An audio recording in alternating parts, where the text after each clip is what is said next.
आप सभी को नमस्कार। आज हम बात करने जा रहे हैं एक बहुत महत्वपूर्ण योजना की, जो उत्तराखंड सरकार ने अभी हाल ही में शुरू की है। योजना का नाम है मुख्यमंत्री एकल महिला स्वरोजगार योजना।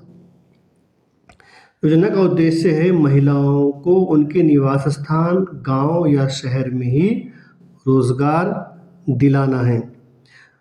सामाजिक सुरक्षा व आर्थिक आत्मनिर्भरता दिलानी है, जीवन स्तर में सुधार करना है।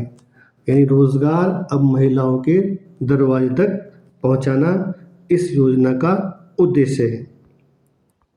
जानते इस योजना के बारे में महत्वपूर्ण बातें। कितनी आर्थिक मदद मिलेगी इस योजना में? कितनी आर्थिक मदद मिलेगी?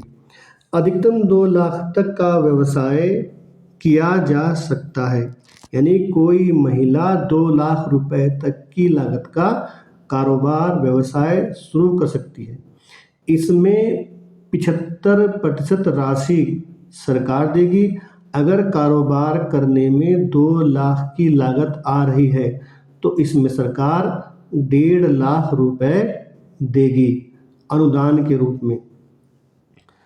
महिला को 25% खुद योगदान देना होगा। यानी इस 2 लाख रुपए में सिर्फ और सिर्फ महिला को 50,000 रुपए ही लगाने होंगे। ये जो 1.5 लाख रुपए सरकार दे रही है, ये कोई लोन नहीं है, ये सरकार की अनुदान राशि है, आर्थिक मदद है उसकी। इन पैसों को नहीं लौटाना। अगला पॉइंट इसमें 75% विभागीय अनुदान 3 किस्तों में दिया जाएगा। पहली किस्त जो होगी उसमें 50% पैसा मिलेगा। जो टोटल हमारे 75% अनुदान मिलना है, उसकी पहली किस्त 50% की होगी। यानी अगर सरकार 1.5 लाख रुपए देगी तो पहली ही किस्त में 75,000 रुपए सरकार देगी। बकाया 2 किस्तों में, अगली में 30% और तीसरी में 20% पैसा मिल जाएगा महिला को। कुल योजना लागत का 12.5% पैसा महिला को अपने खाते में जमा करना जरूरी है। यानी जब पहली किस्त आएगी 75,000 रुपए की, उस टाइम महिला खाते में 12.5% पैसा जमा होना चाहिए। जानते हैं इस बात को। महिला के खाते में कितना पैसा जमा होना चाहिए? यानी कितना पैसा? 12.5%। जब पहली किस्त आएगी 12.5% पैसा उस महिला खाते में जमा होना चाहिए। मान लो 2 लाख की लागत है, कोई महिला कारोबार शुरू करती है, तो पहली किस्त आने के समय महिला के खाते में 25,000 रुपये जमा होना जरूरी है। ऐसे ही कोई महिला 1 लाख की लागत कारोबार करती है, तो पहली किस्त जब आएगी उसे खाते में उसका अपना योगदान 12,500 रुपये होना चाहिए। इसी प्रकार कोई महिला 50,000 रुपये की लागत का काम करती है, तो उसके खाते में पहली किस्त के समय 6,250 रुपये होने चाहिए। यानी 2 लाख की लागत है कारोबार की, 1.5 लाख की सब्सिडी है 75%, और जो महिला का योगदान है, अंशदान है, वो 25% है। नेक्स्ट, अब महिला के पास हो सकता है पैसा ना हो, गरीब है महिला, बेरोजगार है, पैसे कहाँ से लाएगी? तो सरकार ने इसका भी प्रबंध कर दिया है। पैसा अपने पास से हो या बैंक लोन से। सरकार ने कहा है जिन महिलाओं के पास पैसा नहीं है उन्हें चिंता करने की कोई ज़रूरत नहीं है। सरकार वो 25% पैसा बैंक लोन से दिलाएगी। सरकार ने कमेटी गठित की है जनपद स्तर पर। उसके जो अध्यक्ष हैं वो मुख्य विकास अधिकारी CDPO साहब हैं, और उसके सदस्य सचिव जिला कार्यक्रम अधिकारी DPO सर हैं। तीसरे नंबर के सदस्य हैं जिला समाज कल्याण अधिकारी, और चौथे नंबर पर बहुत महत्वपूर्ण सदस्य हैं लीड बैंक विकास प्रबंधक सदस्य हैं उसके। यानी बैंक के एक व्यक्ति भी इस कमेटी के सदस्य हैं, और ये कमेटी इसलिए गठित की गई है, अगर महिला के पास पैसा नहीं है 25%, तो सरकार उस 25% पैसे का प्रबंध बैंक से कराएगी। कितना आसान कर दिया सरकार ने। सरकार ने कहा महिला एकल हो, यानी एकल महिला कौन होती है। सरकार ने बताया कि एकल निराश्रित महिला, जो महिला अकेली रहकर अपना जीवन चला रही हो, गुजारा बसर कर रही हो, उसको सरकार ने एकल महिला माना है। दूसरे नंबर पर विधवा महिला, तीसरे नंबर पर है परित्यक्ता महिला, पति ने छोड़ दिया हो ऐसी महिला, उसे कहा गया परित्यक्ता महिला।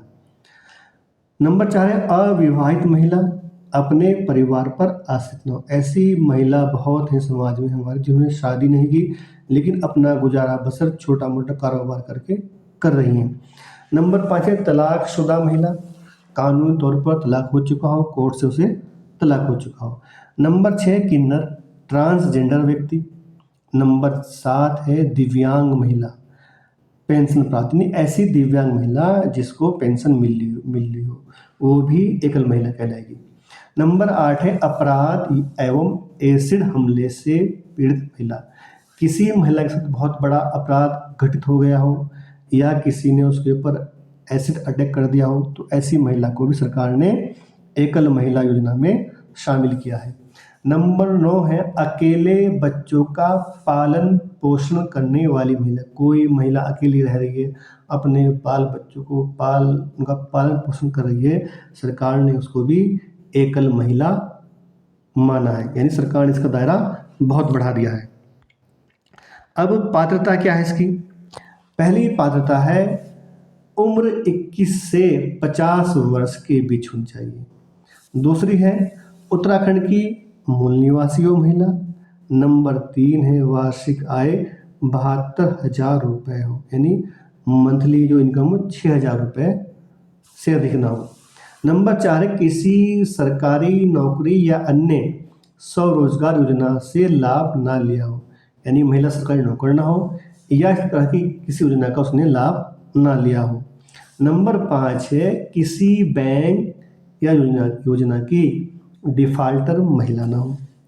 नंबर 6 है बहुत इम्पोर्टेंट, पेंशन पाने वाली विधवा या दिव्यांग महिला भी पात्र होंगी, यानी जो विधवा महिला हैं उन्हें पेंशन मिल रही है, दिव्यांग महिला है उन्हें पेंशन मिल रही है, उनको भी योजना का लाभ दिया जाएगा।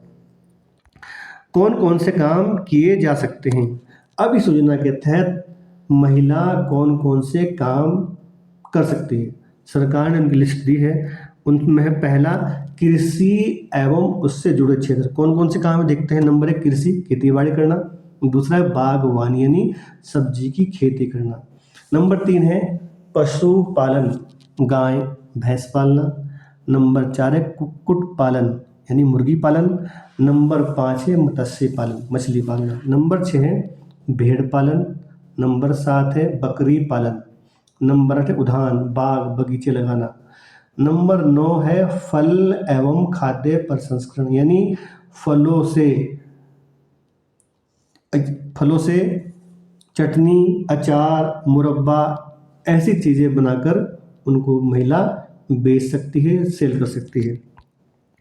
अगला है इसमें सेवा आधारित स्वरोजगार, जिसमें सर्विस देती है। पहला है ब्यूटी पार्लर खोल सकती है महिला। दूसरा है टेलरिंग, टेलर का काम।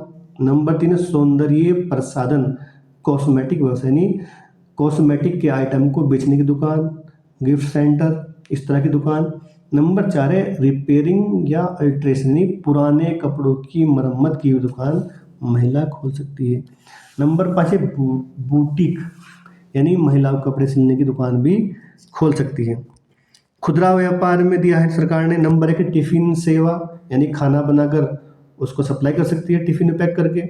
नंबर 2 है जनरल स्टोर, यानी आम दुकानें जो होती हैं जिन्हें हम बोलते हैं परचून की दुकान, खाने पीने आटा नमक चीनी की दुकानें। नंबर 3 जलपान सेवा, यानी चाय coffee cold drinks biscuit chowmein burger, इस तरह की दुकान भी कोई महिला खोल सकती है। नंबर 4 है कैंटीन मतलब कहीं आसपास स्कूल हो, कोई बड़ा ऑफिस हो, कोई फैक्ट्री हो, वहाँ पर महिला अपनी कैंटीन खोल सकती है, यानी खाना की बनाने का काम कर सकती है। नंबर 6 है कैटरिंग। कैटरिंग क्या है? कैटरिंग जैसे कहीं फंक्शन हो रहा है, शादी हो रही है, वहाँ खाना बनना है, वहाँ पे जो बर्तन लगते हैं, यानी वो बर्तन सब किराए से आते हैं, उसमें बड़े बड़े भिगोने, प्लेट, कप, ये सब जो खाने बनाने के सामान बर्तन हैं, उसको भी किराए पर देकर अपना रोजगार चला सकती है।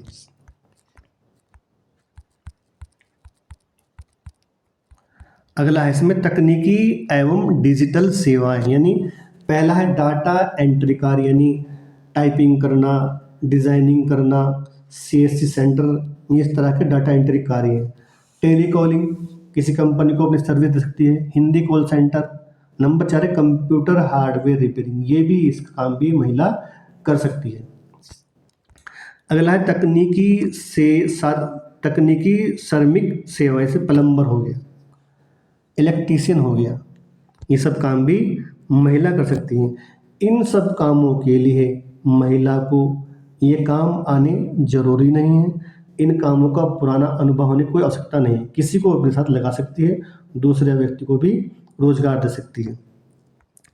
अब कोई भी अन्य छोटा निजी काम भी शामिल किया जा सकता है। सरकार ने कहा अगर महिला इन सब जो लिस्ट दी रोजगार की वो नहीं करना चाहती तो महिला कुछ भी अपनी इच्छा से छोटा मोटा काम जो उसे अच्छा लगता है कर सकती है। कितना आसान कर सरकार ने, कोई भी मतलब कारोबार किस तरह का हो, छोटा हो, जो इस लिस्ट में ना हो वो भी कर सकती है।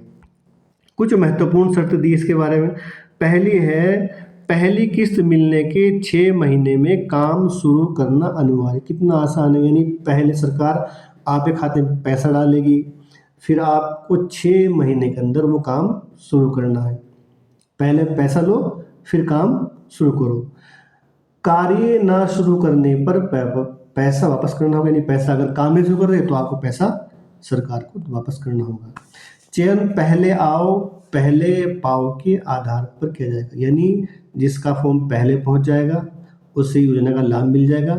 इस योजना की जो लास्ट डेट है स्कीम की 31 जुलाई 2025 है, इस साल की, तो जल्दी करिए, बहुत कम टाइम बचा है। जिनको भी जानकारी मिल रही है वो लोग, वो युवा साथी उन महिलाओं तक ये बात पहुंचाए और इस योजना का लाभ दिलवाने में अपना कदम बढ़ाए, अपना योगदान दे।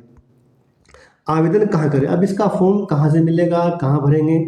सबसे आसान है बाल विकास परियोजना कार्यालय से कहते हैं CDP ऑफिस। आम भाषा में कह लो, बिल्कुल सिंपल भाषा में, कि जो आंगनबाड़ी का अधिकारी होता है, आंगनबाड़ी जगह जगह है, अपनी आंगनबाड़ी से संपर्क करो, वो आपको अपने CDO ऑफिस से ले जाएगी, वहाँ का फॉर्म भरवाएगी।